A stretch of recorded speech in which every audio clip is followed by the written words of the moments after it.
Ok, bom dia e muitas graças pela apresentação.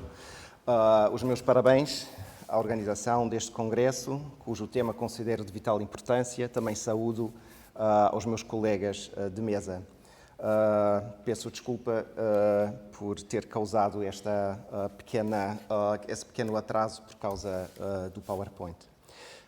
Sinto ainda um pouco o dilema moral da pegada ecológica que deixei para chegar aqui, sem saber se poderei dizer algo que minimamente valha a pena para compensá-lo, mas estou imensamente grato por ter podido presenciar o dia de ontem. Começo então. José Saramago assistiu em 94 ao 14º Congresso da Associação Internacional de Literatura Comparada, no que uma comunicação de Benjamin Abdallah Jr. chamou a sua atenção. Nela se comparou a jangada de pedra com a relação desigual entre as literaturas coloniais europeias e as pós-coloniais da América. Saramago citou nos cadernos de Lanzarote que Abdallah Jr. reivindicou um descentramento e uma teoria literária descolonizada. A ideia da revisão dos cânones estava na linha do que tinha afirmado no ano anterior numa conferência em Edimburgo. Tinha sugerido que o velho iberismo devia ser substituído por um sentido transiberista da nossa posição no mundo à medida das necessidades do nosso tempo. O desejo de atualizar o imaginário iberista surgiu numa entrevista em 86, um ano decisivo para o nosso tema e do qual ainda falará depois e muito melhor o meu colega Miguel Real. Sucederam-se numerosas reflexões públicas sobre esta revisão do iberismo, embora Saramago nunca tenha sistematizado estas ideias. Contudo, pode-se deduzir da produção literária e dos muitos paratextos o que denominei, noutro lugar, uma nova mensagem materialista oposta ao imaginário metafísico e providencialista de Fernando Pessoa. Esta mensagem, não androcêntrica, transiberista, dialeticamente materialista e pós-colonial, representa uma crítica imagológica da memória cultural e coletiva portuguesa, ibérica e europeia, que ainda tem de ser revista no contexto da atualidade. É o que tentarei fazer aqui, pelo menos de forma aproximada. Recapitularei alguns aspectos do transiberismo e associá-los-ei a dois âmbitos temáticos atuais. O ecocrítico, no caso da filósofa, bióloga e teórica do feminismo Donna Haraway, e o decolonial, a partir da psicóloga, investigadora e artista Grada Quilomba. Visto em geral, as reflexões transiberistas de Saramago afastam-se não somente do iberismo cultural de Oliveira Martins ou do iberismo cultural e espiritual de Miguel Torga, mas também do Eduardo Lourenço e da ideia de Portugal sempre ter sido uma parte da Europa. Para contextualizá-lo, regresso ao artigo de Abdallah Jr., citado por Saramago, no que aparece a metáfora do shakespeariano par Próspero e Caliban, com a que se desconstrói aí a imagologia hierarquizada entre a Ibéria e os espaços colonizados por ela. Mas há uma passagem deste artigo que Saramago não reproduziu, mas com a qual também deve ter concordado. Cito: teríamos assim um descentramento da ótica de Caliban, a fim da perspectiva antropofágica do modernismo brasileiro, para morder as culturas de Próspero e as culturas africanas e ameríndias. Inversão de perspectivas, exemplificada pelo cubano Roberto Fernández Retamar, da seguinte forma: quando um europeu quer ser simpático aos centro-americanos, chama o Mar das Caraíbas de Mediterrâneo americano. Algo semelhante se nós chamássemos, a partir de um descentramento de perspectiva, ao Mediterrâneo o Caribe europeu. De facto, a metáfora cultural da antropofagia é uma poderosa ferramenta para pensarmos o transiberismo de uma forma mais explícita. Mas também a jangada de pedra promoveu a ideia de uma comunidade cultural ibero-afro-americana. Ainda no mesmo ano, Saramago explicitou que o transiberismo seria um conceito superador do iberismo tradicional que englobaria os países de tradição ibérica na América e em África. Retoma a proposta da comunidade cultural ibero-afro-americana e insiste na reorientação do histórico debate iberista.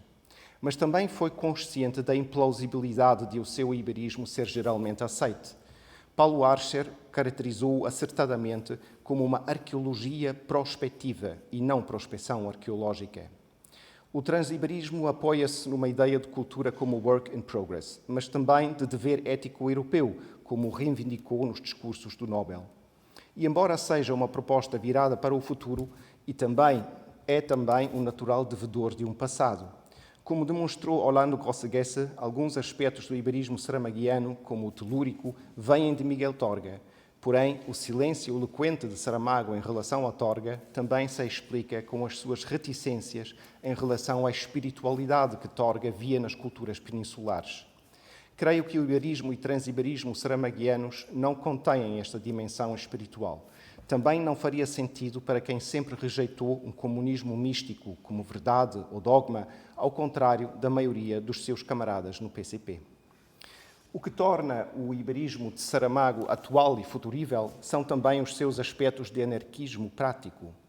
Em 1990, o autor declara que a importância dos poderes estatais devia ser desativada.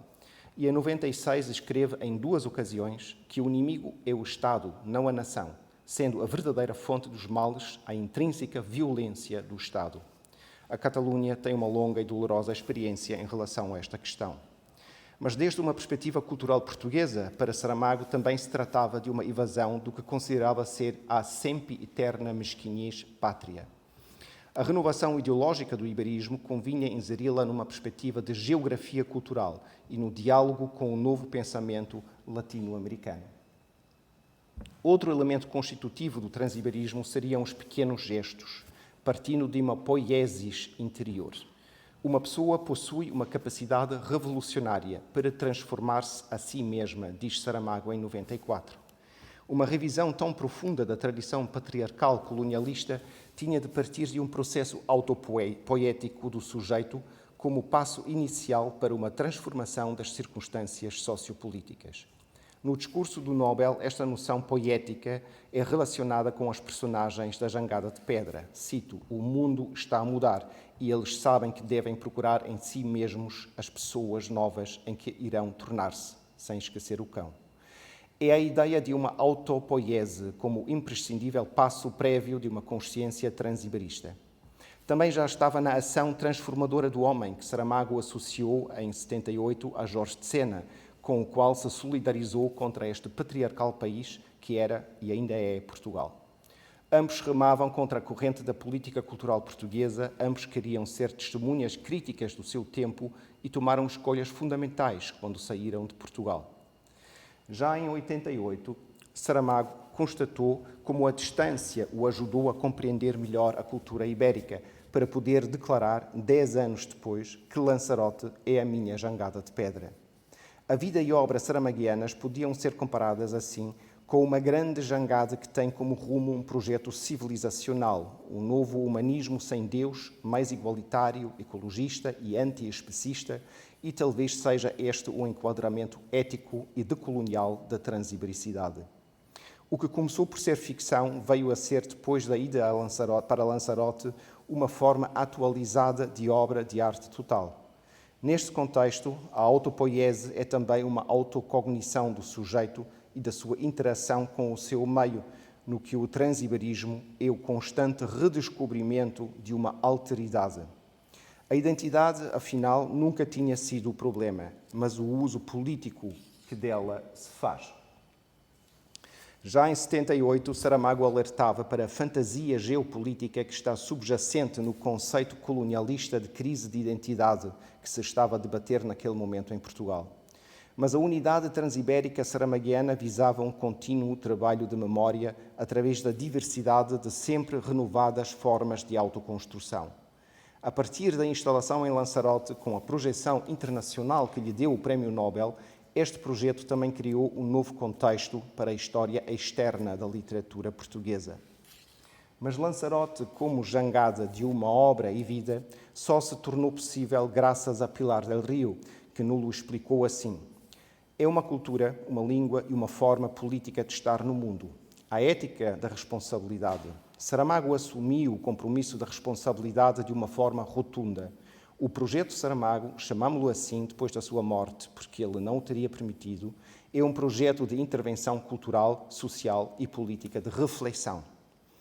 O que fazemos como agentes de crítica literária das ideias fica delimitado. Quando me refiro ao transiberismo como projeto, devo ter em conta que o autor não o teria aceitado nestes termos. Mas a decisão de levar a Fundação José Saramago a Lisboa numa viagem de regresso a Portugal e a posterior nacionalização portuguesa da sua presidenta, que fez a sua própria viagem dentro da identidade ibérica, deram uma nova dimensão e vida à jangada transiberista. Outra forma para descrever o significado deste projeto podia ser o conceito da simpoiese de Donna Haraway. Simpoiese é uma palavra simples, significa fazer com. Nada se faz a si próprio, nada é realmente autopoético ou autoorganizador. Simpoiese é uma palavra própria de sistemas históricos complexos, dinâmicos, responsivos, situados. É uma palavra para fazer o mundo com, em companhia. A simpoiese envolve a autopoiese e a desdobra e a estende de modo generativo. Relacionar este elaboradíssimo conceito com o transiberismo saramaguiano é admitidamente ambicioso. Mas uma possível justificação pode ser encontrada em Chiapas, nome de dor e de esperança. Neste prólogo aos escritos do subcomandante Marcos, Saramago relata como conta Eduardo Galeano, o grande escritor uruguaio, que Rafael Guillén, antes de tornar-se Marcos, veio a Chiapas e falou aos indígenas, mas eles não o entenderam. Então meteu-se na névoa, aprendeu a escutar e foi capaz de falar. A mesma névoa que impede ver pode ser também a janela aberta para o mundo do outro, o mundo do índio, o mundo do persa. Olhemos em silêncio, aprendamos a ouvir, talvez depois, finalmente, sejamos capazes de compreender. O que impede ver pode, quando fisicamente vivido, dar acesso a uma nova perspectiva em comum, ou simpoética. Mas isto requer um posicionamento alterado, sem exceções que matam, nem hegemonias que assassinam, como dizia Saramago na Conferência de Edimburgo. E em 97 advertiu que precisamos de uma outra maneira de olhar as imagens que nos mostram a realidade, já que com a realidade ela própria não usamos a enfrentar-nos.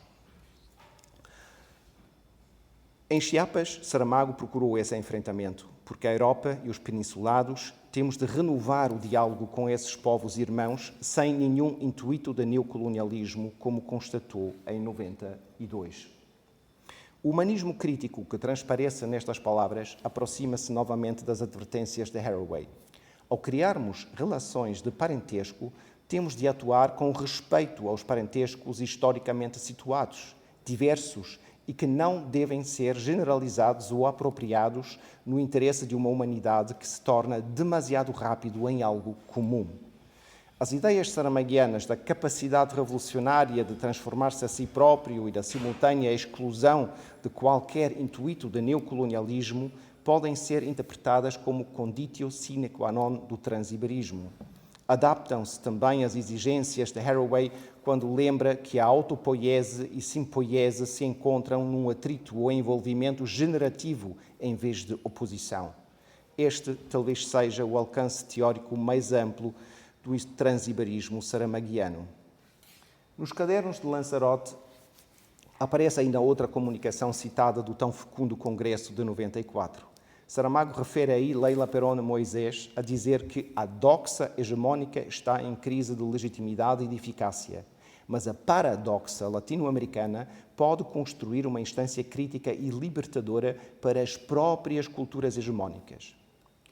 Penso que estas influências, sobretudo desde o Brasil e o México, acabaram por ser fundamentais para o que Saramago depois denominou o utópico sonho de um transiberismo criador, de um projeto culturalmente produtivo, politicamente novo. Não vou entrar agora no problemático sentido degradado do conceito de utopia que o meu colega Carlos Reis expôs ontem de forma tão brilhante. Porque convém que revisite agora o transiberismo desde uma perspectiva decolonial. Em Portugal, o debate sobre o passado colonial é ainda recente. Até hoje não se materializou uma vontade para assumir, cito, a responsabilidade portuguesa no comércio e escravização de africanos, nem as outras formas de opressão que em nome do país foram praticadas. Foi com estas palavras que um grupo de intelectuais protestou contra o discurso do Presidente da República no Senegal. Saramago, estando vivo, bem poderia ter sido um dos signatários. Em Portugal, este debate ainda não tem a profundidade e normalidade como, por exemplo, nos países latino-americanos. E a maior parte da investigação académica ainda chega primordialmente do exterior. Entre outros exemplos possíveis, só lembro ainda uma palestra do ano passado de Vanusa Lima que perguntou: serão os Maias de Eça de Queiroz um romance racista? Estava feito o escândalo e um ex-ministro da Cultura e um ex-secretário do Estado denunciaram imediatamente uma suposta trama para censurar o Eça, quando se tratava só de comentários pedagógicos à leitura dos clássicos no ensino.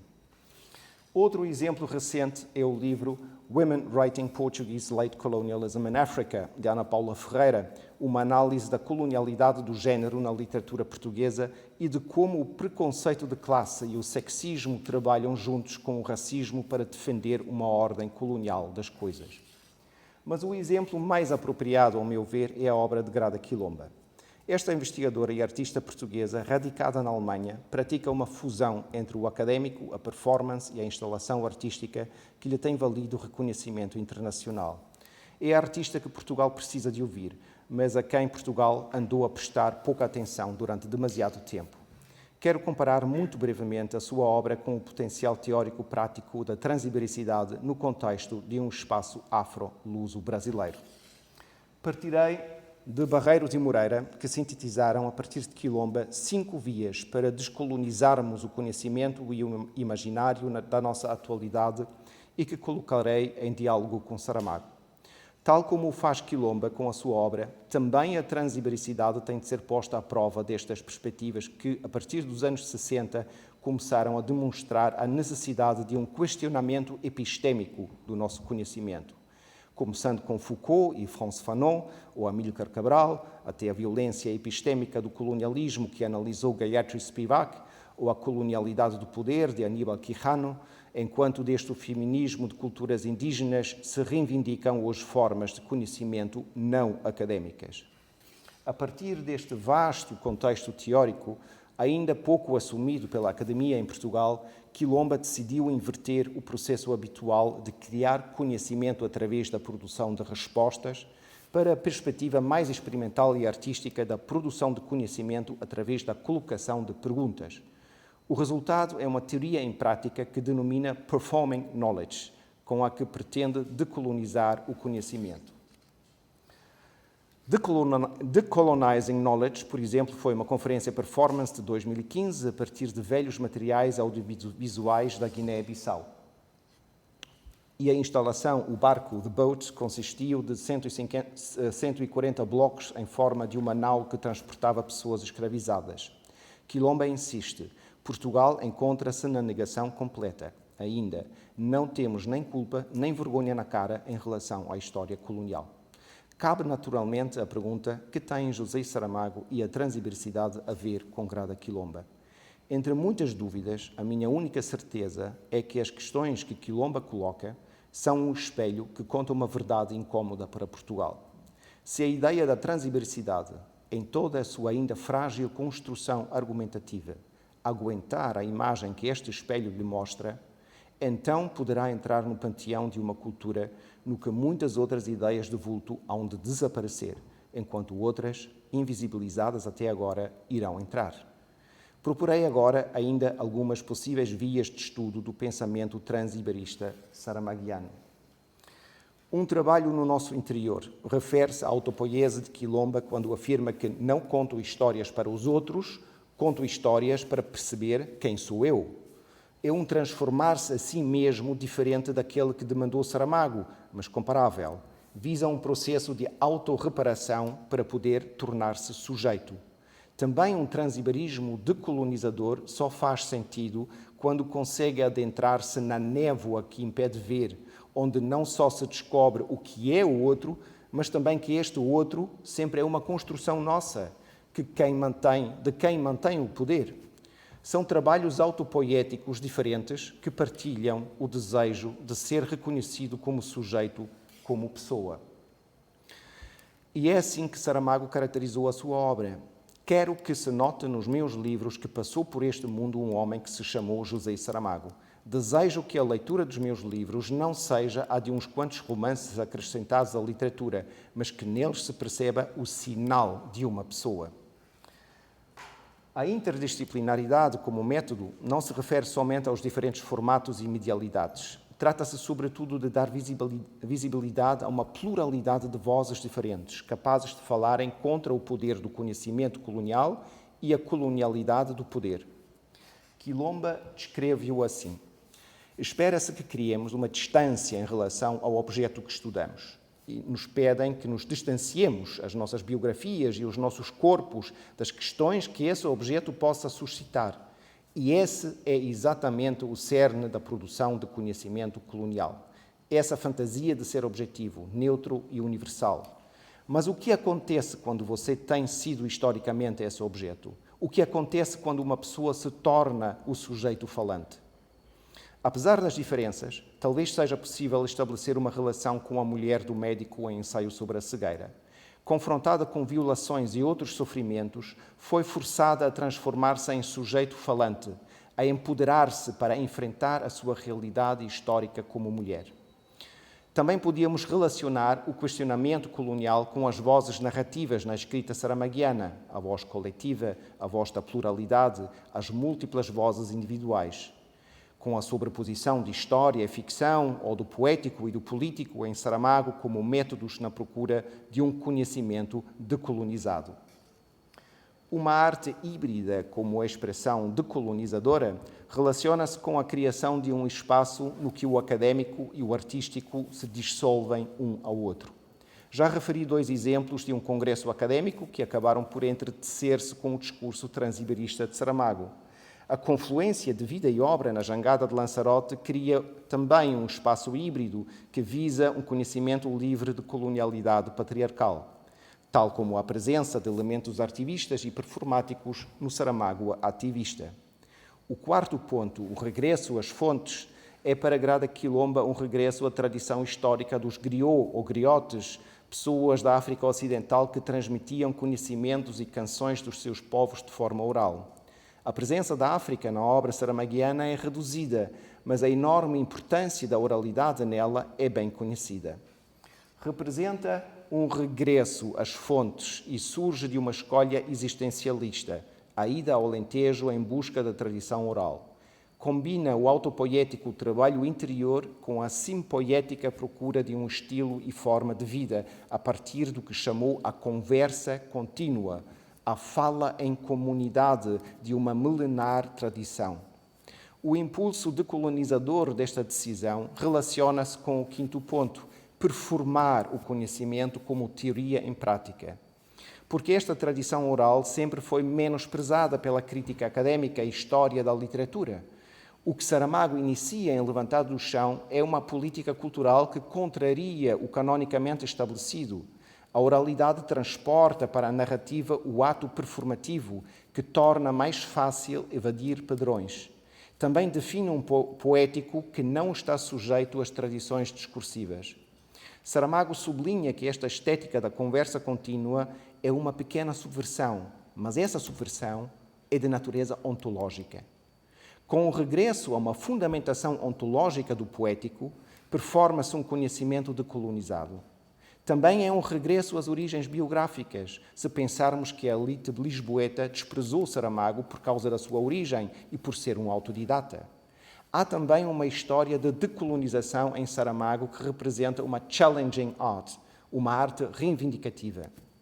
Em conclusão, creio que o transiberismo tem de ser visto como filosofia em prática e que representa a aspiração universal e holística da obra saramaguiana, aquilo que caracterizou como tentativa de descrição totalizadora de dizer tudo numa espécie de soma. Futuras análises hão de verificar se o transiberismo é capaz de tornar o conhecimento vivo, como diz Quilomba, se consegue formular sem impor uma plataforma em que o público levante questões que não estavam lá antes. Porque a descolonização do conhecimento começa quando a arte entrar numa pessoa emocional e até fisicamente para transformá-la. Talvez tenha sido isso o que aconteceu com o Sinal da Pessoa na obra do José Saramago, o transiberista. Muito obrigado pela vossa atenção.